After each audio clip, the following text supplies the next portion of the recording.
Hello friends, good morning. কেমন আছো তোমরা সবাই? আশা করি ভালো আছো। আমিও খুব ভালো আছি আমার ফ্যামিলি এবং আমার ছোট্ট বাচ্চাটাকে নিয়ে। দেখো, আজ আমি আমার মা সরস্বতীকে দিয়ে ভিডিওটা স্টার্ট করছি। সকাল সকাল পুজো করে নিয়েছি আজকে, স্নান করে রেডি একদম। এবার আমার ছেলের আমাকে ব্রেকফাস্টটা বানাতে হবে, কারণ সকালবেলা ঘুম থেকে উঠে গেলেই ওর জন্য ব্রেকফাস্ট বানানো খুব মুশকিল হয়ে যায়। দেখো, সকাল সকাল ওর জন্য আজকে একটু বাসক পাতার রস তৈরি করব, কারণ ওর ভীষণ ঠান্ডা লেগেছে, সর্দির ধাত আছে একটু। তাই বাসক পাতা, তার মধ্যে একটু মিশ্রি, একটু আদা গ্রেট করে নিয়ে ওর মধ্যে অ্যাড করলাম। এটা শরীরের জন্য খুব উপকার, কারণ বাচ্চাদের সর্দি কাশি সবসময় লেগেই থাকে। তাই মাঝে মাঝে তোমরা তোমাদের বেবিদেরও এটা করে খাওয়াতে পারো। 4-5টার মতো লবঙ্গ নিলাম ওর মধ্যে, আর নিলাম 2টো দারচিনি। এটা তোমরা নাও দিতে পারো, এটা দিলেও হয় না দিলেও হয়।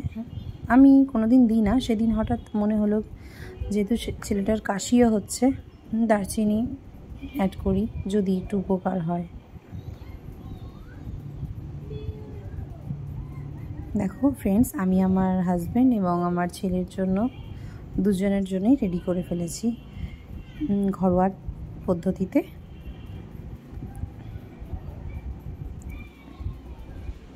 এবার ছেলের জন্য বানাবো ব্রেকফাস্ট, যেটা সকালের আমার খুব বড় একটা কাজ, যে ও কী খাবে সেটা নিয়ে আমি ভীষণ টেনশনে থাকি। আগের দিন আমি ভেবে রাখি যে ওকে কী বানিয়ে দেওয়া যায়। তাই আজকে ভাবলাম যে ব্যানানা মিল্কশেক বানানোই যায়, ওটা খেতেও ভালোবাসে। তার জন্য কলা, খেজুর, কিছু ড্রাই ফ্রুটস সব গুছিয়ে নিয়েছি। ড্রাই ফ্রুটস আমি এমনিই দিই, পেস্ট করাই থাকে, কিন্তু যেহেতু সেদিনে ছিল না, তাই কিছুক্ষণ আগে ভিজিয়ে রেখে সেই ড্রাই ফ্রুটসগুলোকে আমি এর মধ্যে অ্যাড করছি। ফার্স্টে মিক্সিতে কলা নিলাম, তারপরে খেজুর, তারপরে ড্রাই ফ্রুটস সব কিছু নিয়ে একসাথে এটাকে মিক্সিতে পেস্ট করতে হবে। তোমরা চাইলে এটা বাড়ির বড়দেরও বানিয়ে দিতে পারো, কারণ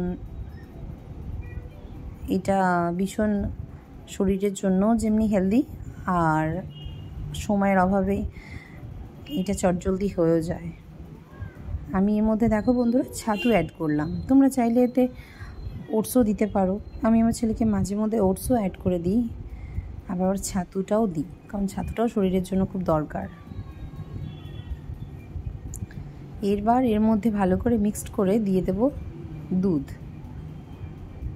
দুধটা তোমরা যেভাবে খুশি দিতে পারো। যেহেতু আমার ছেলে একটু পাতলা খায়, তাই ওকে একটু বেশি দিই দুধটা, নাহলে গাঢ় ও গলা দিয়ে খেতে পারে না, ওর গলায় বাঁধে।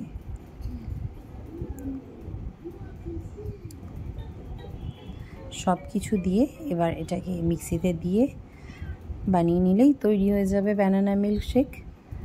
এর মধ্যে যে ছাতু আছে, সবথেকে বড় কথা এর মধ্যে যে কলা আছে, খেজুর আছে, ড্রাই ফ্রুটস আছে, তাই এই 3টের মধ্যে কোনোটাই আমার ছেলে শুধু খেতে চায় না। তাই এইগুলো সব অ্যাড করে দিয়ে যদি একটা শেক বানিয়ে দেওয়া যায়, তো সেটাও খেয়ে নেবে।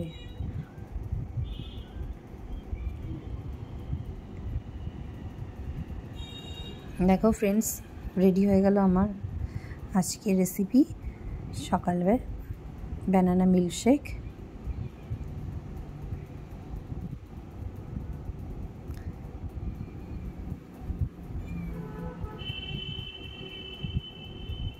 তোমরা তোমাদের বাচ্চাদের কি ট্রাই করছো সেটা আমাকে অবশ্যই শেয়ার করো, তাহলে আমারও অনেক উপকার হয়, কারণ আমি আমার ছেলেকে সকালে কি দেবো ব্রেকফাস্টে ভেবে পাই না।